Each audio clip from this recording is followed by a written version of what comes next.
Los otros son fundamentalmente pescadores y recolectores. Por supuesto, si tienen algún animal en tierra también lo cazan, y si pueden recolectar, recolectan.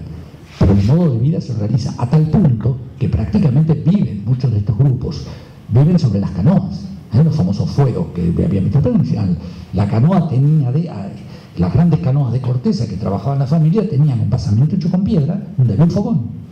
O sea, se vivía, se pescaba, se cocinaba, ¿no es cierto?, el fuego de demasiada calor sobre la canoa. Ahora, lo interesante es esto, cómo con cambios, pese a cambios, se va a gestar un tipo de modo de vida adaptado, perfectamente adaptado a esas condiciones. Este modo de vida siguió los famosos llamados comúnmente yámanas o yaganes y los aracalufes. Eran en última instancia como modo de vida. No sabemos si era la misma gente, pero en todo caso, seguramente cambiaron, pasó mucho tiempo, pero en todo caso lo que sí queda claro es que el modo de vida, la adaptación de su modo de vida no había cambiado demasiado.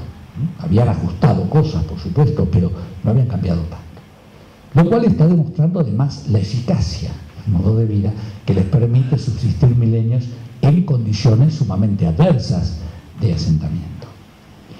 Se ha discutido, algunos dicen que este modo de vida es introducido por pescadores también que vienen del norte, de la costa del Pacífico, donde hay también formas de adaptación similares en el norte de Chile, en el Pacífico. No parece tan probable. Incluso las lenguas de estos grupos son lenguas aisladas. Todavía se ha intentado vincularlas a otros grupos, pero no.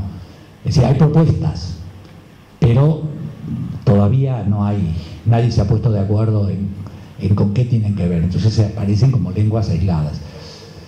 Los arqueólogos tienden a pensar que en realidad no son grupos muy distintos, son la misma gente que se terminaron estableciendo ahí, cambiaron y en el curso de siglos, ¿no es cierto?, modificaron sus costumbres, sus prácticas sociales, sus hábitats y terminaron incorporándose allí, hasta que no haya más. Sí. La lengua de los fueguinos no tiene nada que ver con la del continente. La de los que son canoeros, los llamados canoeros, no. Lo han intentado, algunos dicen que sí, pero hay que probarlo después. Otros los asocian con lenguas andinas, sobre todo los que quieren verlos venir del Pacífico. Incluso algunos dicen que tiene elementos comunes con el mapuche, etcétera, etcétera. Pero otros dicen que no, y bueno, yo no soy lingüista, simplemente leo las opiniones y digo, bueno, hasta que no haya algo convincente.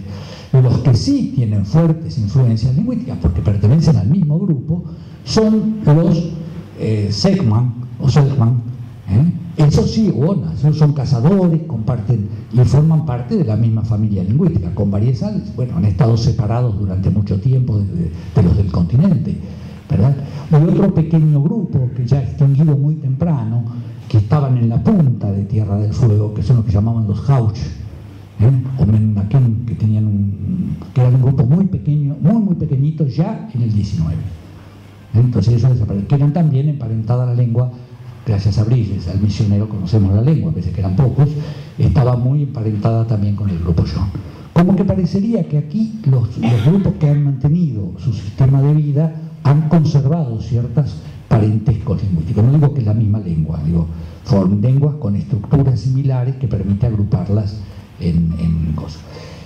En las tres lenguas, el gran problema, la gran discusión no pasa por la identificación de la lengua, sino cuando se quieren construir árboles filológicos, establecer relaciones entre lenguas. Es decir, una lengua la puedo identificar, la describo, puedo determinar un vocabulario, puedo determinar los rasgos de estructuras lingüísticas, etc.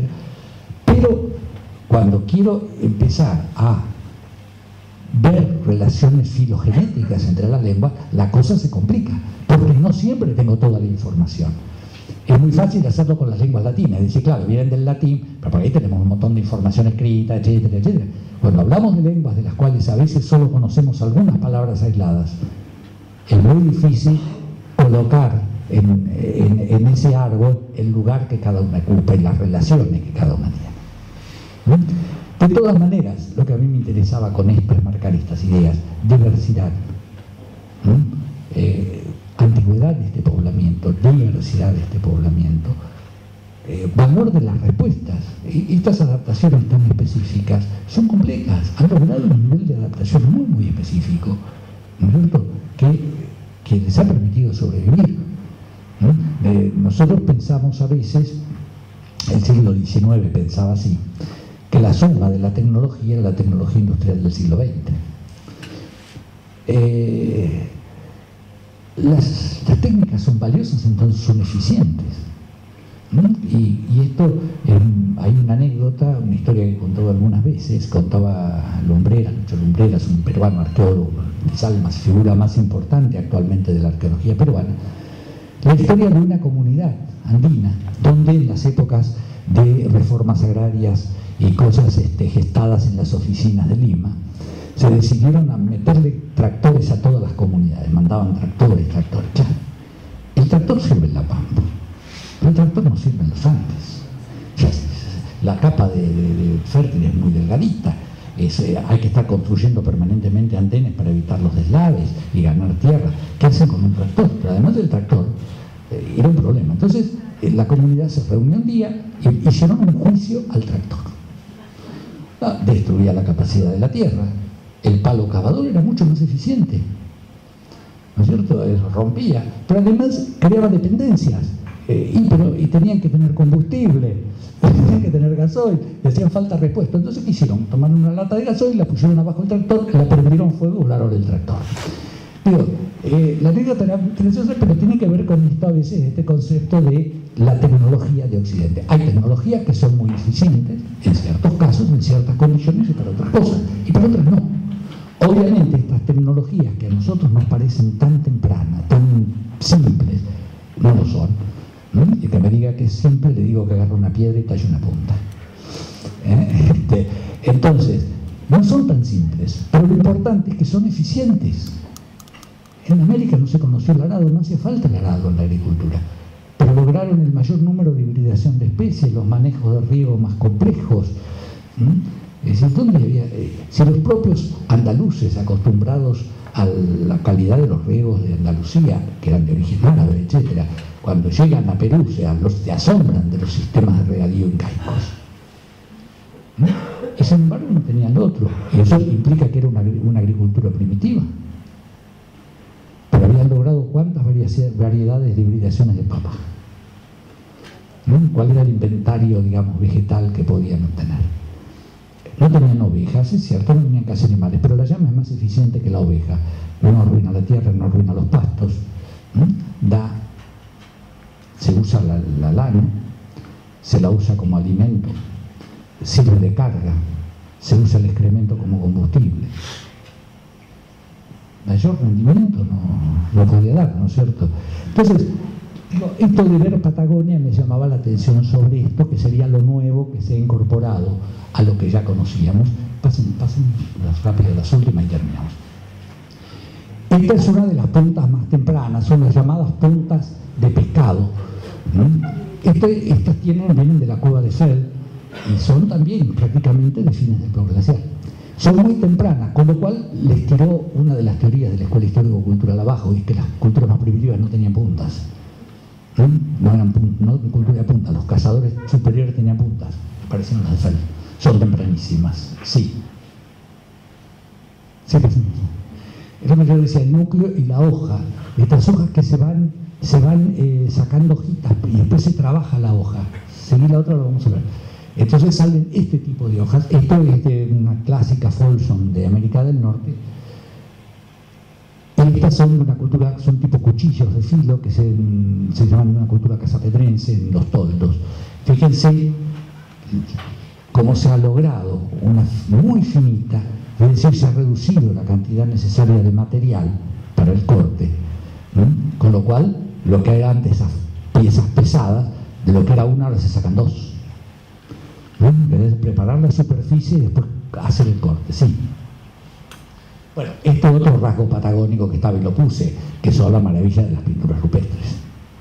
O sea, no es solamente tecnología, hay ya toda una capacidad de simbolización y de expresión que existe en muchos culturas y que existe acá. Entonces pudieron hacer estos. Aquí no sé si se alcanza a ver bien, porque están los distintos diseños, escenas de cacería, hay un cazador, hay una hilera de guanacos que va por allí, manos en negativo, motivos de tipo geométrico, Muchas veces el sentido de las representaciones se nos escapa. Lo entendía el que lo veía. Nosotros podemos especular sobre, ¿no es cierto?, lo que podrían ser. Seguramente tenían algo que ver con la casa, probablemente era la actividad que constituía la base de su vida. Ahora, exactamente describir los contenidos es muy difícil, ¿no? Lo que pensaban, no lo han transmitido, no tenemos datos. Suponemos que están ligadas a su propio mundo y al entorno de su mundo. Estos son los arpones, pero eso que les decía yo temprano, no son los últimos, estos son de 6.000 años más o menos. Bueno, y etnográficamente es el síntesis de los pueblos que hoy nos quedan con algunos de sus nombres. Esto ya es los que conocemos a nivel etnográfico, es decir, probablemente estos últimos son los que mantienen ese modo de vida muy antiguo, de asociación y estamentos, sean llamadas. Los nombres son varios y no vamos a entrar acá, pero los viejos etnólogos pensaban en las terminologías étnicas como etiquetas que se le aplicaban a una botella que era cada grupo. En realidad eso no es así. Los grupos cambian, pero además hay nombres que se dan ellos, pero también los nombres que les dan los otros. Cuando ustedes leen distintos nombres para un mismo grupo es porque, bueno, esto es como se llamaban ellos, pero en realidad el otro es el nombre que le dan los vecinos. Los zonas a los zonas los llamaban onas, los yaganes o los llamanas, era un despectivo, pero ellos a sí mismos se llaman secno. Entonces, a veces no hay un solo nombre étnico, son distintos nombres, porque un grupo étnico se define no solo por lo que uno se ve como, sino por cómo los otros lo ven como. Es decir, uno se define como grupo por uno, pero también respecto a los otros. Cómo nos ven y cómo nosotros nos vemos a nosotros. Entonces, eso traduce nombres. Los misioneros, los primeros etnógrafos, etcétera, recogieron nombres. Claro, a veces le decían a uno, ¿cómo son ustedes? Y le daban su nombre. Pero por ahí le preguntaban a un yaganí, ¿y ellos quiénes son? Le llamaban algo así como pescado, no sé qué, una cosa así, un término despectivo, ¿no es cierto? Despectivo, como decir los otros, ¿no? Que es su lengua. Entonces nosotros tomamos otro nombre. Entonces aparecen 3, 4 nombres a veces de un mismo grupo. Básicamente representan dos estilos de vida bien marcados, como cazadores, etcétera, que mantienen una larga antigüedad, aunque han cambiado. No es que las herramientas no se hayan modificado, pero digamos, mantienen un estilo global de vida. Y después, al norte del estrecho, son los que se llaman Aonequén, Choneca, o en realidad los que son los que describieron los primeros viajeros, el Magallanes, el Pigafetta, mejor dicho, ¿no? Que lo llaman Patagones. Después se afinaron los nombres desde el punto de vista lingüístico, de la clasificación de lengua, etcétera, y se dio otro nombre. Bueno, esto es lo que yo quería más o menos contarles. El último mapita, que creo que es ahí está más o menos la distribución de esos 4 grupos a grandes líneas, que ocupan el espacio. Es decir, el confín del mundo no estaba vacío. El destino después de estas poblaciones lo conocemos. Es decir, obviamente el impacto fue muy duro. El impacto del siglo XIX era mucho más duro todavía que el que fue la colonización española del siglo XVI.